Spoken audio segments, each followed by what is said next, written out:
Cancer বা chronic kidney ডিজিজের মতো কিছু রোগ যা মানুষের জন্য অত্যন্ত পীড়াদায়ক এবং একই সাথে মর্মান্তিক এবং যার চিকিৎসা সম্পূর্ণভাবে সম্ভব নয়।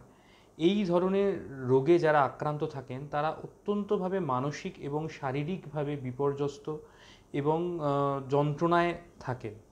এই যন্ত্রণা মাঝে মাঝে এমন হয়ে যায় যে মানুষ মনে করেন যে বা এই রোগীরা মনে করেন যে বেঁচে থাকার থেকে তো মৃত্যুও ভালো, এবং অনেক ক্ষেত্রে দেখা গেছে যে এরা সুইসাইডাল টেন্ডেন্সিও শো করে থাকে। এই ক্ষেত্রে কিন্তু আমরা প্যালিয়েটিভ কেয়ার একটা ভালো অপশান, যেখানে আমরা এই ধরনের রোগীর সাথে কথা বলি এবং তাদের যেসব সমস্যাগুলো দেখা দেয় সেই সব সমস্যাগুলোর চিকিৎসা করে আমরা তাদের জীবনকে একটু কম কষ্টদায়ক এবং যাতে তারা যতদিন বেঁচে আছেন ততদিন তারা মানসিকভাবে এত চাপ এবং এত কষ্টের মধ্যে না থাকেন সেই প্রচেষ্টা চালাই। অতএব বুঝতেই পাচ্ছেন প্যালিয়েটিভ কেয়ার শুধু চিকিৎসা নয়, এটা একটা মানবিকতার কর্তব্যের মধ্যেও একটা।